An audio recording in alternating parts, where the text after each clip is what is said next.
Hi friends, ಎಲ್ಲರಿಗೂ ನಮಸ್ಕಾರ. ಬನ್ನಿ ಫ್ರೆಂಡ್ಸ್, ಶಾರದೆ ಸೀರಿಯಲಿನ ಇವತ್ತಿನ ಸಂಚಿಕೆಯಲ್ಲಿ ಏನಾಗ್ತಿದೆ ಅಂತ ನೋಡ್ಕೊಬರೋಣ. ಅದಕ್ಕೂ ಮುಂಚೆ ಯಾರೆಲ್ಲ ನನ್ನ ವೀಡಿಯೋ ನೋಡ್ತಾ ಇದ್ದಾರೆ ಫ್ರೆಂಡ್ಸ್, ಅವರೆಲ್ಲ ಪ್ಲೀಸ್ ಪುಟ್ಟದೊಂದು ಲೈಕ್ ಮಾಡಿ, ಹಾಗೆ ಫಾಲೋ ಮಾಡೋದನ್ನ ಮರಿಬೇಡಿ. ಬನ್ನಿ ಸ್ಟಾರ್ಟ್ ಮಾಡೋಣ.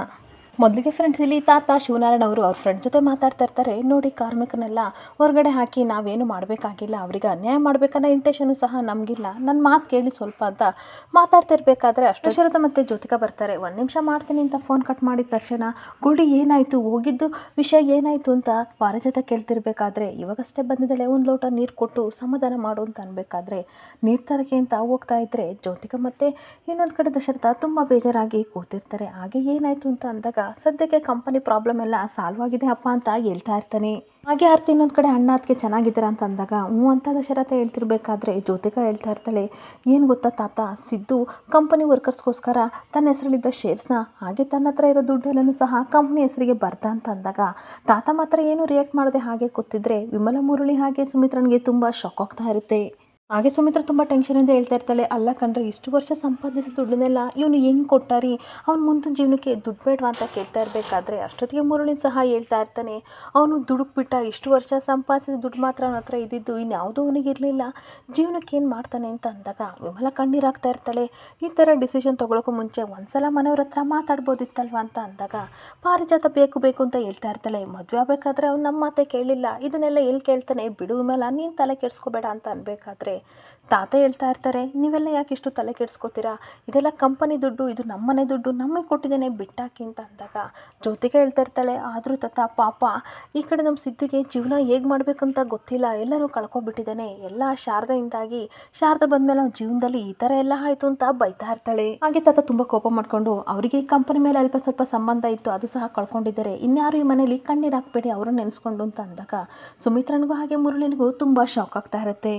ಹಾಗೆ ತಾತ ಎದ್ದೋದ್ಮೇಲೆ ಜ್ಯೋತಿಕಾ ಥಿಂಕ್ ಮಾಡ್ತಾ ಇರ್ತಾಳೆ, ನಾನು ಏನು ಅಂದ್ಕೊಂಡಿದ್ದೆ ಅದೇ ಆಗ್ತಿದೆ, ಈ ಮನೆಗೆ ಮಹಾರಾಣಿ ನಾನೇ, ಇರಬರ ಆಸ್ತಿ ಎಲ್ಲ ನನ್ನ ಹೆಸರಿಗೆ ಬರಬೇಕು, ಅದೇ ನನ್ನ ಆಸೆ ಅಂತ ಯೋಚನೆ ಮಾಡಿಕೊಂಡು ತುಂಬ ಖುಷಿ ಪಡ್ತಾ ಇದ್ರೆ ಪಾರಿಜಾತನು ಸಹ ಒಳ್ಳೊಳಗೆ ತುಂಬ ಖುಷಿ ಪಡ್ತಾ ಇರ್ತಾಳೆ. ಇನ್ನೊಂದು ಕಡೆ ಹಾಸ್ಪಿಟ್ಲಲ್ಲಿ ತುಂಬ ಟೆನ್ಷನ್ ಮಾಡಿಕೊಂಡು ಸಿದ್ದು ಓಡೋಡಿ ಬರ್ತಿರ್ಬೇಕಾದ್ರೆ ಅನಸೂಯ ಬರ್ತಾಳೆ.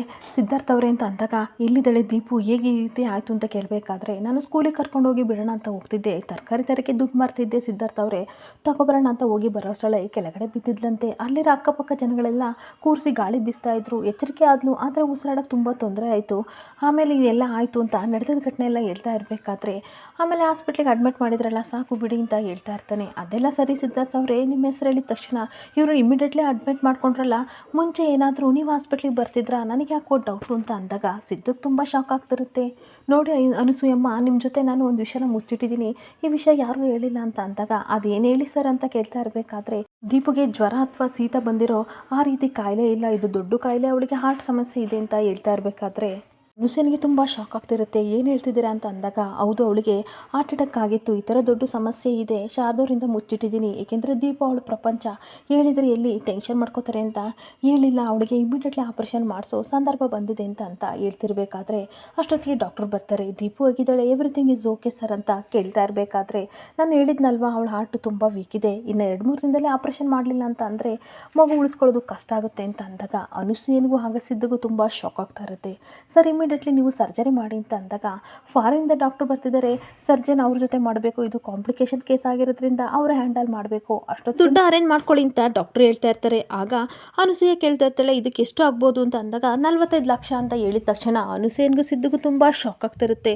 ಡಾಕ್ಟರ್ 45 ಲಕ್ಷ ಬೇಕಂತ ಸಿದ್ದು ಕೇಳಿದಾಗ ಹೌದು, ಇನ್ನೂ ಜಾಸ್ತಿ ಆಗುತ್ತೆ, ಬಟ್ ಸದ್ಯಕ್ಕೆ 45 ಲಕ್ಷ ಸಾಕು ಅಂತ ಹೇಳ್ತಿರ್ಬೇಕಾದ್ರೆ ಸರ್ ಇವತ್ತೊಂದಿನ ಟೈಮ್ ಕೊಡಿ, ನಾನು ದೀಪನ ಮನೆಗೆ ಕರ್ಕೊಂಡು ಹೋಗ್ತೀನಿ, ನಾಳೆ ದುಡ್ಡು ಅರೇಂಜ್ ಮಾಡ್ಕೊಂಡು ಬಂದು ಅಡ್ಮಿಟ್ ಮಾಡ್ತೀನಿ ಅಂತ ಅಂದಾಗ ಸರಿ ಆಯಿತು ಸಿದ್ಧಾರ್ಥ ಅವರೇ, ಕರ್ಕೊಂಡೋಗಿ, ಆದರೆ ಆದಷ್ಟು ಬೇಗ ಬನ್ನಿ ಅಂತ ಹೇಳಿ ಡಾಕ್ಟ್ರು ಹೋಗ್ತಾ ಇದ್ದರೆ ಈ ಕಡೆ ಏನು ದೋಚದೆ ಸಿದ್ದು ಹಾಗೆ ನಿಂತ್ಕೊಬಿಡ್ತಾನೆ. ಇನ್ನೊಂದು ಕಡೆ ಅನಸೂಯ ಕಣ್ಣೀರು ಹಾಕ್ಕೊಂಡು ಅಯ್ಯೋ ದೇವರೇ, ನಮ್ಮಂತರಿಗೆ ಯಾಕಪ್ಪ ಇಂಥ ಕಷ್ಟ ಕೊಡ್ತೀಯಾ, ಇವಾಗ 45 ಲಕ್ಷ ದುಡ್ಡು ನಮಗೆ ಯಾರು ಕೊಡ್ತಾರೆ ಸಿದ್ಧಾರ್ಥ ಅವರೇ, ಯಾರ ಹತ್ರ ಹೋಗಿ ಕೇಳೋದು ಅಂತ ಕಣ್ಣೀರು ಹಾಕ್ತಿರ್ಬೇಕಾದ್ರೆ ಸಮಾಧಾನ ಮಾಡ್ಕೊಳ್ಳಿ, ಆ ದುಡ್ಡನ್ನ ನಾನು ಹೇಗೋ ಅಡ್ಜಸ್ಟ್ ಮಾಡ್ಕೋತೀನಿ, ದೀಪು ನನ್ನ ಮಗಳು, ಅವಳಿಗೆ ಯಾವುದೇ ರೀತಿ ತೊಂದರೆ ಆಗೋಕ್ಕೆ ನಾನು ಖಂಡಿತ ಬಿಡಲ್ಲ, ಆದರೆ ಈ ವಿಷಯನ ಶಾರದವ್ರಿಗೆ ಹೇಳ್ಬೇಡಿ, ಹೇಗಾದರೂ ಮಾಡಿ ಈ ವಿಷಯನ ಮುಚ್ಚಿಡಿ ಅನಸೂಯಮ್ಮ ಪ್ಲೀಸ್ ಅಂತ ತುಂಬ ರಿಕ್ವೆಸ್ಟ್ ಮಾಡಿಕೊಂಡು ದೀಪನ ಮನೆ ಕರ್ಕೊಂಡು ಬರ್ತಾ ಇರ್ತಾನೆ. ಇನ್ನೊಂದು ಕಡೆ ವಠಾರದಲ್ಲಿ ಮಂಗಳಮ್ಮ ಹಾಗೆ ಸುಶೀಲಮ್ಮ ಇಬ್ಬರು ಸಹ ಮಾತಾಡ್ಕೊಂಡು ನೀರು ಹಿಡಿತಿರ್ಬೇಕಾದ್ರೆ ಸುಶೀಲ ಹೇಳ್ತಾ ಇರ್ತಾಳೆ, ಏನೇ ಮಂಗಳ, ನಿನ್ನೆ ನೀವು ಮೂವಿಗೆ ಹೋಗಿದ್ರಂತೆ ಅಂತ ಅಂದಾಗ, ಹೌದು ನಮ್ಮ ಯಜಮಾನ್ರು ನಾವು ಹೋಗಿದ್ವಿ ಅಂತ ಅಂದಾಗ, ಕರೆದಿದ್ರೆ ನಾನು ಬರ್ತಿರ್ಲಿಲ್ವಾ ಅಂತ ಕೇಳ್ತಾ ಇರ್ತಾಳೆ. ಅಷ್ಟೊತ್ತಿಗೆ ಮಂಗಳಮ್ಮ ಹೇಳ್ತಾ ಇರ್ತಾಳೆ, ನಾನು ನಮ್ಮ ಮನೆಯವ್ರ ಕಂಡ್ರಿ ಹೋಗಿದ್ದು ಅಂತ ಹೇಳ್ಬೇಕಾದ್ರೆ, ನಿಮ್ಮ ಮನೆಯವ್ರು ಬಂದ್ರೇನ್ರಿ, ನಾನೊಂದು ಮೂನಲ್ಲಿ ಕೂತ್ಕೊಂಡು ನೋಡ್ತಾ ಇದ್ನಪ್ಪ, ನಾನು ಕರೆದಿದ್ರೆ ಬರ್ತಿದ್ದೆ, ನನಗೂ ಮೂವಿ ಅಂತಂದರೆ ಇಷ್ಟ ಅಂತ ಮಾತಾಡ್ತಿರ್ಬೇಕಾದ್ರೆ ಬರ್ತಾನೆ. ಬಂದು, ಡೋಂಟ್ ವರಿ, ನೀನೇನು ಮೂವಿಗೆ ಹೋಗ್ಬೇಕು ತಾನೆ, ನಾನು ಕರ್ಕೊಂಡು ಹೋಗ್ತೀನಿ ಬಾ ಅಂತ ಕರಿತಾ ಇರ್ತಾನೆ. ಹಾಗೆ 2 ಟಿಕೆಟ್ನ ತಗೋತೀನಿ, ಈಗ ಕಮ್ ಇತ್ತೀಯ ಅಂತ ಕುಡ್ಕೊಂಡು ಹೇಳ್ತಿರ್ಬೇಕಾದ್ರೆ, ಹಿಂಗೆ ಮಾತಾಡ್ತಿದ್ರೆ ಚಪ್ಪಲಿ ತಾನು ಹೊಡಿತೀನಿ ಅಂತ ಸುಶೀಲಮ್ಮ ಹೇಳ್ತಾ ಇರ್ತಾಳೆ. ಏನು ನನಗೆ ಚಪ್ಪಲಿ ಹೊಡಿತೀಯಾ, ಚಪ್ಪಲಿ ಹೊಡಿದ್ರೆ ಬರೀ ಕಾಲ ನಡಿಬೇಕಾಗುತ್ತೆ ಅಂತ ನಗಾಡ್ಕೊಂಡು ಹೋಗ್ತಾ ಇರಬೇಕಾದ್ರೆ, ಇವನದೊಂದು ಇದ್ದಿದ್ದೆ ಬಿಡ್ರಿ, ತಲೆ ಕೆಡ್ಸ್ಕೋಬೇಡಿ ಅಂತ ಅಂದ್ಬಿಟ್ಟು, ಏನು ನಿಮ್ಮ ಮನೇಲಿ ಕೊಬ್ಬರಿ ಸ್ಮೆಲ್ ಬರ್ತಿತ್ತಲ್ಲ, ಏನಾದರೂ ಕೊಬ್ಬರಿ ಮಿಠಾಯಿ ಮಾಡ್ತಿದ್ರಾ ಮಂಗಳಮ್ಮ ಅಂತ ಕೇಳ್ತಾ ಇರ್ತಾಳೆ. ನಿಮ್ಮ ಮೂಗೊಂಥರ ನಾಯಿ ಮೂಗು ಕಂಡ್ರಿ ಎಲ್ಲನೂ ಕಂಡಿಡ್ತೈತ ಅಂತ ಅಂದಾಗ, ಹೌದು ಕಣ್ರಿ, ಕೊಬ್ಬರಿ ಮಿಠಾಯಿ ಮಾಡ್ತಿದ್ದೆ ಅಂತ ಅನ್ಬೇಕಾದ್ರೆ, ಸರಿ ನಂಗೊಂದು 2 ಪೀಸ್ ಕೊಟ್ಟು ಕಳಿಸ್ರಿ, ನನಗೆ ತುಂಬ ಇಷ್ಟ ಅಂತ ಹೇಳ್ತಾ ಇರ್ತಾಳೆ. ಅಷ್ಟೊತ್ತಿಗೆ ದೀಪು ಹಾಗೆ ಸಿದ್ದು ಅನಸೂಯ ಎಲ್ಲರೂ ಬರ್ತಾ ಇರಬೇಕಾದ್ರೆ ಅವ್ರನ್ನ ನೋಡಿ ವಠಾರದವರು ಹಾಗೆ ನಿಂತ್ಕೊಬಿಡ್ತಾರೆ. ಎಲ್ಲೋಗಿದ್ರೆ ಅನಸೂಯಮ್ಮ, ನಿಮ್ಮ ಸೊಸೆ ಆಗಲೇ ಕೇಳ್ತಾ ಇದ್ರು, ಇನ್ನೂ ಬಂದಿಲ್ವ ನಮ್ಮ ಅತ್ತೆ ಅಂತ, ಎಲ್ಲಿಗೆ ಹೋಗಿದ್ರಿ ಅಂತ ಅಂದಾಗ ತನ್ನ ಮನಸ್ಸಲ್ಲಿ ಅನಸೂಯ ಯೋಚನೆ ಮಾಡ್ತಾ ಇರ್ತಾಳೆ.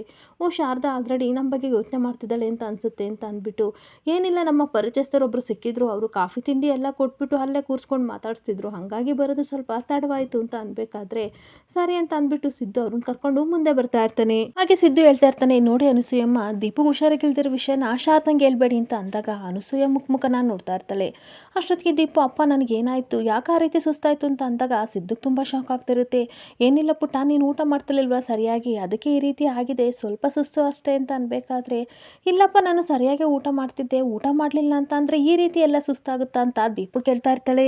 ಏನಿಲ್ಲ ಪುಟ್ಟ, ಏನು ಗೊತ್ತಾ, ನೀನು ಊಟ ಮಾಡ್ತೀಯ, ಆದರೆ ದೇಹಕ್ಕೆ ಶಕ್ತಿ ಬೇಕಲ್ವಾ, ಅಷ್ಟು ಸಾಕಾಗ್ತಿಲ್ಲ, ಅದಕ್ಕೆ ಡಾಕ್ಟರ್ ಒಂದು ಔಷಧಿ ಕೊಡ್ತಾರೆ, ಅದನ್ನು ತೊಗೊಂಡ್ರೆ ನೀನು ಸುಸ್ತೆಲ್ಲ ಕಡಿಮೆ ಆಗುತ್ತೆ ಅಂತ ಅಂದಾಗ, ಹೌದಪ್ಪ ಸರಿ ಹಾಗಾದರೆ ನಾನು ತೊಗೋತೀನಿ, ಆದರೆ ನನಗೆ ಹುಷಾರಿಲ್ಲದ ವಿಷಯನ ಅಮ್ಮಂಗೆ ಹೇಳ್ಬೇಡಿ ಅಂತ ಹೇಳ್ತಿರ್ಬೇಕಾದ್ರೆ, ಸರಿ ಪುಟ್ಟ ಅಂತ ಸಿದ್ದು ಹೇಳ್ತಾ ಇರ್ತಾನೆ. ಏನು ಗೊತ್ತಾ, ಡಾಕ್ಟರ್ ಅಂಕಲ್ ಹೇಳಿದ್ರು ನಾಳೆನೂ ಬರಬೇಕಂತೆ, ಎಕ್ಸಾಮಲ್ಲಿ ಪಾಸ್ ಮಾಡಬೇಕಂತೆ, ನಾನು ಪಾಸ್ ಆಗ್ತೀನಿ ಅಪ್ಪ, ಆದರೆ ಈ ವಿಷಯನ ಅಮ್ಮನಿಗೆ ಹೇಳ್ಬೇಡಿ, ನನಗೇನಾದ್ರು ಸುಸ್ತಾಗ್ತಿದೆ ಅಂತ ಅಮ್ಮನಿಗೆ ಗೊತ್ತಾದರೆ ಸಿಕ್ಕಾಪಟ್ಟೆ ಕಣ್ಣೀರಾಗ್ತಾಳೆ ಅಂತ ಅಂದಾಗ, ಏನೂ ಮಾತಾಡೋಕ್ಕಾಗದೆ ಸಿದ್ದು ತನ್ನ ಮಗಳನ್ನ ಹಗ್ ಮಾಡಿಕೊಂಡು ಸಮಾಧಾನ ಮಾಡ್ತಾ ಇರ್ತಾನೆ. ಹಾಗೆ ಮತ್ತೆ ದೀಪು ಹೇಳ್ತಾ ಇರ್ತಾಳೆ, ಅಪ್ಪ ನಾನು ಸ್ಕೂಲಿಗೆ ಹೋಗ್ತಿರ್ಬೇಕಾದ್ರೆ ಯಾರೋ ಇಬ್ಬರು ಅಂಕಲ್ ಬಂದುಬಿಟ್ಟು ನಿನ್ನ ಹತ್ರ ಫೋನ್ ಇದೆಯಾ ಅಂತ ಕೇಳ್ತಿದ್ರು ಅಂತ ಅಂದಾಗ, ಯಾರದು ಅಂತ ಅಂದಾಗ, ನನಗೂ ಗೊತ್ತಿಲ್ಲ ಅಪ್ಪ ಅಂತ ದೀಪು ಹೇಳ್ತಾ ಇರ್ತಾಳೆ. ಮೋಸ್ಟ್ಲಿ ಅವರು ಏನೋ ಕಾಲ್ ಮಾಡಬೇಕಿತ್ತೇನೋ, ಅದಕ್ಕೆ ನಿನ್ನ ಹತ್ರ ಫೋನ್ ಇದೆ ಅಂತ ಕೇಳ್ತಾ ಇರ್ಬೋದು, ಅಷ್ಟೇ ಬಿಡು, ತಲೆ ಕೆಡಿಸ್ಕೋಬೇಡ ಅಂತ ಹೇಳ್ತಿರ್ಬೇಕಾದ್ರೆ ದೀಪು ಎದೆನ ಇಟ್ಕೊಂಡು ಜೋರಾಗಿ ಅಳಕ್ಕೆ ಸ್ಟಾರ್ಟ್ ಮಾಡ್ತಾಳೆ. ಏನಾಯಿತು ಪುಟ್ಟ ಅಂತ ಅಂದಾಗ, ಅಪ್ಪ ನಾನು ಜೋರಾಗಿ ಮಾತಾಡಿದ್ನಲ್ಲ, ಅದಕ್ಕೆ ಇಲ್ಲಿ ತುಂಬ ಅಂದರೆ ತುಂಬ ನೋವ್ತಿದೆ ಅಂತ ಅಂದಾಗ ಸಿದ್ದು ಮತ್ತೆ ಟೆನ್ಷನ್ ಆಗ್ತಾ ಇರುತ್ತೆ. ಎದೆನ ನೀವು ಬಿಟ್ಟು ಬಾ ಪುಟ್ಟ, ನಾನು ಎತ್ಕೋತೀನಿ ಅಂತ ಎತ್ಕೊಂಡು ಸಮಾಧಾನ ಮಾಡಿಕೊಂಡು ಮನೆಯೊಳಗೆ ಕರ್ಕೊಬರ್ತಿರ್ಬೇಕಾದ್ರೆ ಇನ್ನೊಂದು ಕಡೆ ಶಾರದಾ ಬಟ್ಟೆನ ಫೋಲ್ಡ್ ಮಾಡ್ತಾ ಇರ್ತಾಳೆ. ಇದೇನಿದು, ದೀಪು ಸ್ಕೂಲಿಂದ ಇಷ್ಟೊತ್ತಾದರೂ ಬಂದಿಲ್ಲ, ಜೊತೆಗೆ ಅತ್ತೆನೂ ಸಹ ಫೋನ್ ರಿಸೀವ್ ಮಾಡ್ತಿಲ್ವಲ್ಲ, ಸಿದ್ಧಾರ್ಥ ಅವ್ರಿಗೂ ಸಹ ಕಾಲ್ ಮಾಡಿದರೆ ಏನೂ ಸಹ ರಿಸೀವ್ ಮಾಡ್ತಾ ಇಲ್ಲ, ಏನು ಮಾಡೋದು, ತುಂಬ ಟೆನ್ಷನ್ ಆಗ್ತಿದೆ, ಏನಕ್ಕಿನ್ನೂ ಬಂದಿಲ್ವಲ್ಲ ಅಂತ ಯೋಚನೆ ಮಾಡಿಕೊಂಡು ಫೋನ್ ಮಾಡೋಣ ಅಂತ ಪುನಃ ಫೋನ್ ತಗೋತಾ ಇರ್ತಾಳೆ. ಅಷ್ಟೊತ್ತಿಗೆ ಸಿದ್ದು ಡೋರ್ ಲಾಕ್ನ ಬಡಿತಿರ್ಬೇಕಾದ್ರೆ ಡೋರ್ ಓಪನ್ ಮಾಡ್ತಾಳೆ. ಸಿದ್ದು ಮತ್ತು ದೀಪನ ನೋಡಿ ಅವಳು ತುಂಬ ಖುಷಿ ಪಡ್ತಿರ್ಬೇಕಾದ್ರೆ ಎಲ್ಲರೂ ಒಳಗಡೆ ಬರ್ತಾರೆ. ತುಂಬ ಬೇಜಾರಿಂದ ಇರ್ತಿರ್ಬೇಕಾದ್ರೆ, ಅಮ್ಮ ಏನಾಯಿತು, ಎಲ್ಲಿಗೆ ಹೋಗಿದ್ರಿ ಇಷ್ಟೊಂದು ತನಕ ಅಂತ ಕೇಳಬೇಕಾದ್ರೆ, ಅದು ನನಗೆ ಪರಿಚಯ ಆಗಿರೋರೊಬ್ಬರು ಸಿಕ್ಕಿದ್ರು ಕಣೆ, ಅವ್ರು ಕಾಫಿ ಕುಡಿಲೇಬೇಕು ಅಂತ ಹಿಂಸೆ ಮಾಡಿದರು, ಹಾಗೆ ಕಾಫಿ ಕುಡಿಯೋಕ್ಕೆ ಅಂತ ಅವ್ರ ಮನೆಗೆ ಹೋದರೆ ತಿಂಡಿ ಎಲ್ಲ ಕೊಟ್ಟರು ಕಣೆ, ಊಟನೂ ಆಯಿತು, ಮಧ್ಯಾಹ್ನದ ನಿದ್ದೆನೂ ಆಯಿತು, ಅದಕ್ಕೆ ಸ್ವಲ್ಪ ತಡ ಆಯಿತು ಅಂತ ಅಂದಾಗ ಶಾರದನಿಗೆ ತುಂಬ ಆಶ್ಚರ್ಯ ಆಗ್ತಿರುತ್ತೆ. ಏನಮ್ಮ ಈ ರೀತಿ ಹೇಳ್ತಿದ್ದೀರಾ, ನಮಗೆ ಪರಿಚಯ ಇರೋರು ಯಾರೂ ಇಲ್ವಲ್ಲ ಅಂತ ಅಂದಾಗ ಅನುಸೂಯನ್ಗೆ ಸ್ವಲ್ಪ ಟೆನ್ಷನ್ ಆಗ್ತಿರುತ್ತೆ. ಏನು ಗೊತ್ತೇನೆ ಶಾರದಾ, ಲಕ್ಷ್ಮೀಪುರದಲ್ಲಿ ನಮ್ಮ ಮನೆ ಪಕ್ಕದಲ್ಲಿ ರಮಾಬಾಯಿ ಅಂತ ಇದ್ರಲ್ವೇನೆ, ಅವರು ಇಲ್ಲಿ 10 ವರ್ಷದಿಂದ ಇಲ್ಲಿದ್ರಂತೆ ಕಣೆ, ಅವ್ರು ಸಿಕ್ಕಿ ನನ್ನನ್ನು ಗುರ್ತಿಡಿದು ಮಾತಾಡ್ಸಿದ್ರು, ಅದಕ್ಕೆ ಅವ್ರ ಮನೆಗೆ ಹೋಗಿದ್ದೆ ಅಂತ ಅಂದಾಗ, ಓ ಅವ್ರು ಇಲ್ಲಿದ್ದಾರಾ, ಸರಿ ಬಿಡಿ ಸಿಕ್ಕಿದ್ದು ಒಳ್ಳೇದಾಯಿತು ಅಂತ ಅಂದಾಗ, ಸದ್ಯ ನನ್ನ ಮೇಲೆ ಅನುಮಾನ ಪಡ್ತಿಲ್ಲ, ಇವಳಿಗೆ ಡೌಟ್ ಬಂದಿಲ್ಲ ಅಂತ ಅನಸೂಯ ಸಮಾಧಾನ ಮಾಡ್ಕೋತಿರ್ತಾಳೆ. ಹಾಗೆ ದೀಪನ ನೋಡಿ, ನೋಡು ಪುಟ್ಟ, ಕೈಕಾಲು ಮುಖ ತೊಳ್ಕೊಬೇಕು, ಏನಾದರೂ ತಿನ್ನಕ್ಕೆ ಕೊಡ್ತೀನಿ ಅಂತ ಅನ್ಬೇಕಾದ್ರೆ ದೀಪ ಅವ್ರಮ್ಮನ ಹಗ್ ಮಾಡಿಕೊಂಡು ಹಾಗೆ ಕಣ್ಣೀರಾಗ್ತಿರ್ತಾಳೆ. ಏನಾಯಿತು ಪುಟಾಣಿ, ಏನಾಯಿತು ಅಂತ ಅನ್ಬೇಕಾದ್ರೆ ಏನು ಮಾತಾಡ್ದಲ್ಲಿ ಇರಬೇಕಾದ್ರೆ, ಸರಿ ಪುಟ್ಟ ಹೋಗಿ ಕೈಕಾಲು ಮುಖ ತೊಳ್ಕೊಬಾ ಅಂತ ಅಂದಾಗ, ಸಿದ್ಧ ಸರ್ ನೀವು ಹೋಗಿ ಕೈಕಾಲು ಮುಖ ತೊಗೊಬನ್ನಿ, ಎಲ್ಲರಿಗೂ ಶರ್ಬತ್ ಮಾಡಿಕೊಡ್ತೀನಿ ಅಂತ ಅಂದಾಗ ಎಲ್ಲರೂ ಕೈಕಾಲು ಮುಖ ತೊಳೆಯೋಕ್ಕೆ ಹೋಗ್ತಾ ಇರ್ತಾರೆ.